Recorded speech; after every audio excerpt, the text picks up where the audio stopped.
But today's topic is all about college affordability. All right, guys, I am particularly excited today because I get to interview a very important person in my life. It's actually my dad. My dad is the deacon at West Angeles Church of God in Christ.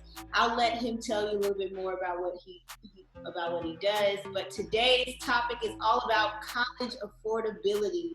So I thought I would bring someone who's well-versed and experienced, who just so happens to be my dad. So why don't you tell the viewers a little bit about what you do at West Angeles? Well, I'm Deacon John Wilson. I'm the Education and Enrichment Director for West Angeles Church. And in that capacity, I handle all of the enrichment programs for our students in K through 12, also in college, meaning I help them to succeed and have success in their studies at those levels. In doing that job, I also have developed a particular expertise over the last 15 to 20 years for helping students get to college affordably and to do the things they need to do in high school to get to college. And I've had over 2,000 students go through college and start various careers. Some of them went affordably, some didn't. Some went to certain schools, all different kinds of schools. So I've gotten a lot of experience in those areas as well. So that's in a nutshell what I do. I work with parents, also in advocacy issues and equity issues here in the city to make sure they're treated fairly at their schools. And our programs receive grants to do that, as well as grants from other organizations. Where can the viewers find you? Do you have an Instagram page or a website? Sure. They can reach me at I will mention again at the end, I'm sure, and at WestA-EEP for Education Enrichment Program. So WestA-EEP.org. And you'll see everything about our programs and about me on there as well. And I will get you insight to how to find out more about me. I'm also on Facebook at West Angeles Education and Enrichment Program. And I believe on Instagram under the same name. I'll actually get that for you later. So college affordability is something that's really near and dear to my heart because I am on my debt-free journey, as you know. I started the Dave Ramsey plan. And I realized this topic comes up even with some of the students I help. So I wanted to ask you, the first question is,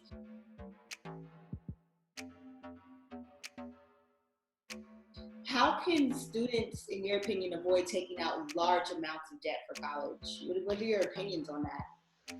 Well, one thing, I'll try to keep it short. There's a lot of things they can do. But the main things is that, first of all, have great high school success.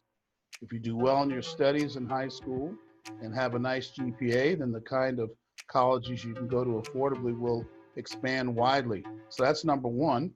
And number two, to accept the realities of your situation with whatever GPA and SAT scores you have. Be real as possible and don't try to pick schools out of your category just because of their name. You want to make sure you can afford it.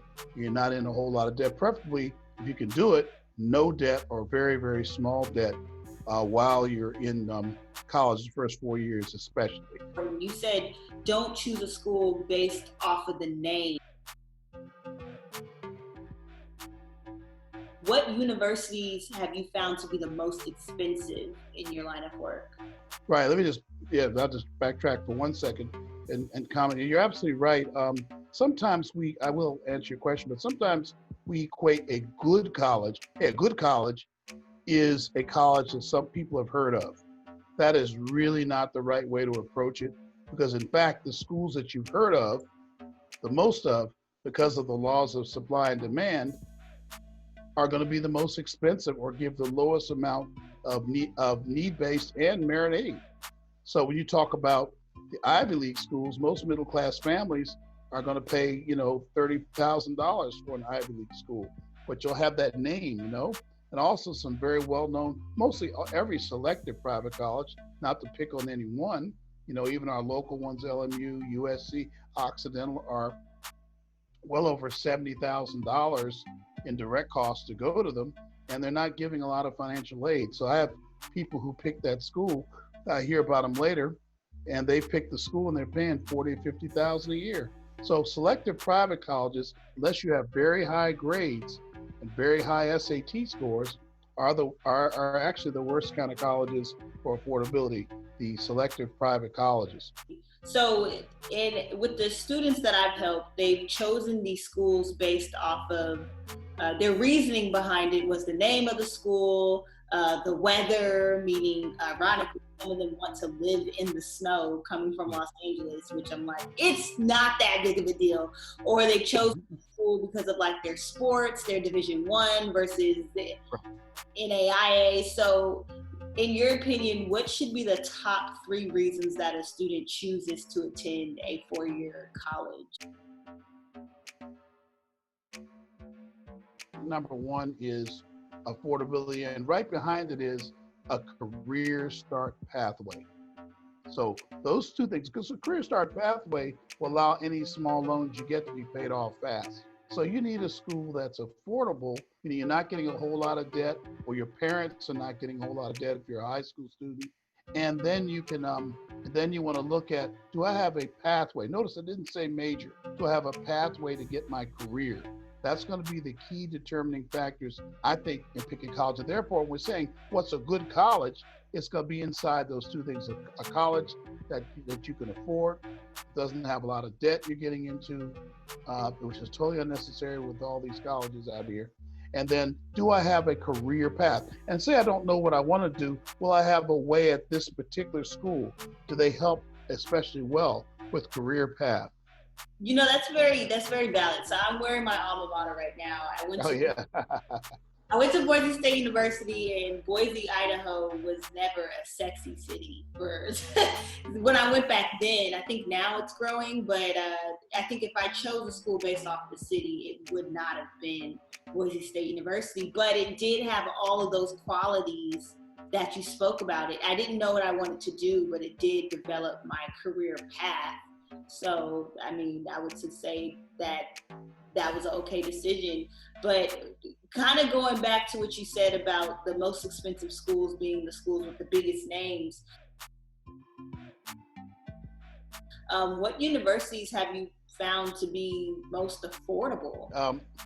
Yeah, I was just thinking about, I'll certainly get into that as my categories.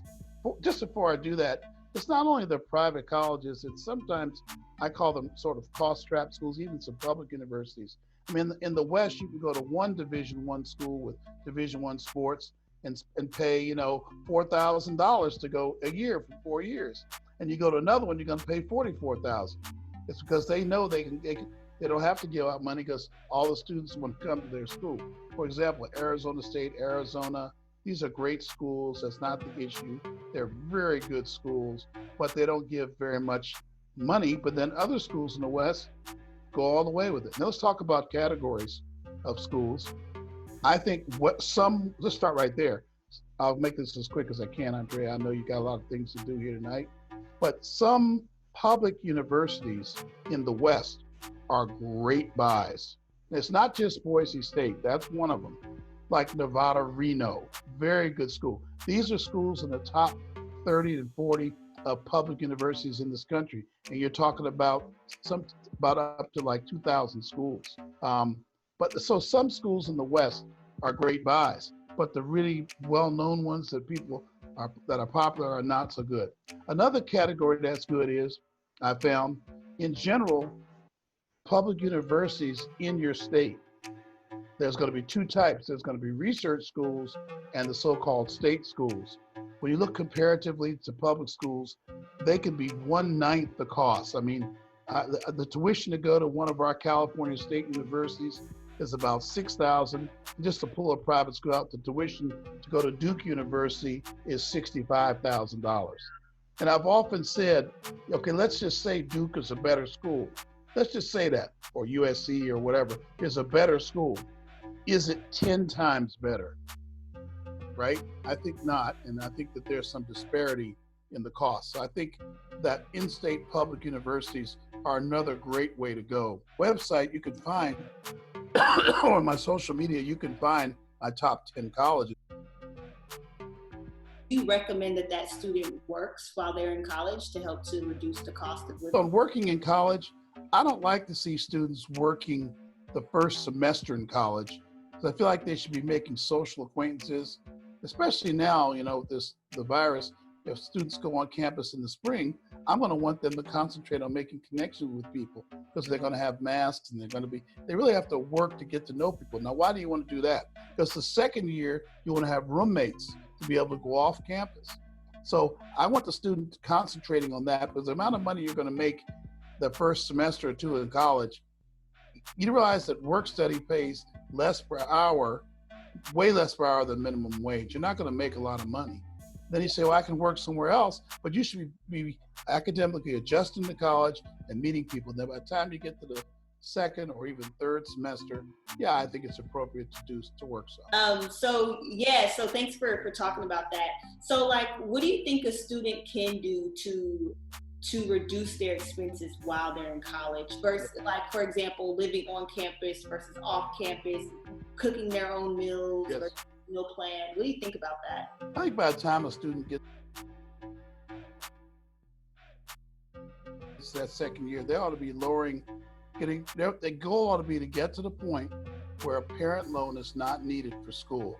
So if you get off campus and get a job, you can take care of yourself, have good roommates, you can reduce the need for a parent loan. I know while you were in school, I almost thought I needed it. I didn't need it at all because we phased in your off-campus experiences. I mean, I know it was a little tough at first, but yeah, I think living slightly off campus, you're still away. That's good. And I think also, preparing your own meals, begin to learn how to run your own home, you will save a lot of money. Now you got to get adjusted academically. You got to make sure you're adjusted academically before you take on that responsibility. I would say make sure you're at least a straight B average the first year before you start taking on a lot of responsibility like that. And maybe then if you don't, you're having struggles academically, you need to stay close to the campus. I can't tell you the number of times it's happened where students moved off too soon. They weren't academically set and ended up stopping out of college. Okay? Yeah. So you really dropped some important points about taking time that first year to get to know your surroundings, developing some type of social community. The community is kind of like Correct. that, so that you could potentially take on roommates, which is recommended for the more affordable route. And you touched on a little bit with the mask and being difficult to connect to people during. It's going to be difficult now. I'm hoping that my students, they'll be off campus the first semester, then the second semester, Drea, they'll be hitting the campus like freshmen of the first year in the second semester. I need them to make those connections. How do you foresee COVID-19 affecting student housing or students who are choosing to go outside the state of California that they live in for school? Specifically about the dorms, I saw a plan for two of those schools.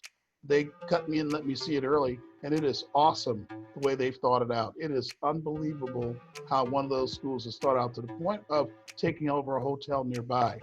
They've really thought it out, how they're going to socially distance in the dorm, and are already remodeling their dorms because they've determined and made the decision we're going to be in school. That's why, maybe the UCs and the CSU decided so early they're not going back. If that's true, I wonder about the second semester, but that's another discussion. But I think, Andrea, I think that these schools who are opening are having time to think about it, and they're going to come up with something that's going to make parents feel secure, and students who ironically, students want to go feel secure as well. I really think that's going to be it. And there's some keys to it that I heard in all the solutions that are interesting. Testing students when they show up, testing the midterm, having a dorm for quarantining, how they're going to handle those people, and then how they're going to trace within the campus. One school is hiring their own or getting contract workers from the state health department to be on their campus. And I think that's very interesting to do instant tracing of the students. Yeah. Wow.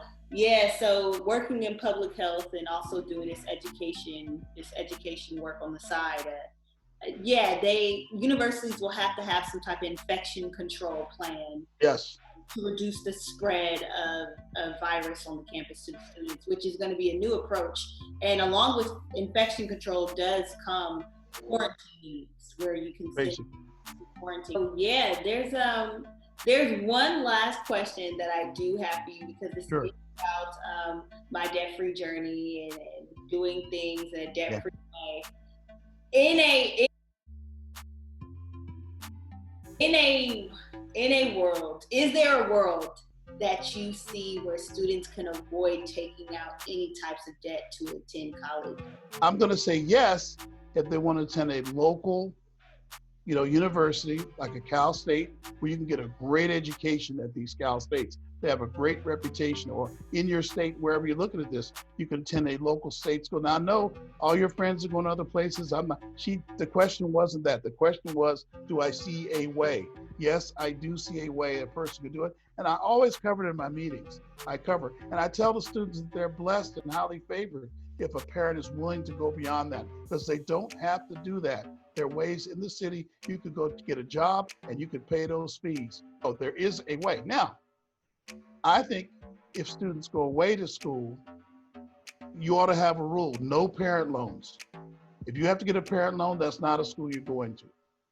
You should pick it up, and it should be the minimum amount of your loan, and your loan should go down every year, putting in the practice of principles I'm sure Drea is covering, by controlling your cash, not getting in debt, and the things I talked about building your social network so you can get people off campus. You can reduce your. I just want to say, thanks for sharing all of your knowledge. I know it's just such a small amount of time, but I did want to highlight the work that you're doing at West Angeles and the college and enrichment programs that you've developed there, because I think that it is really important and like a viable source of information for our community.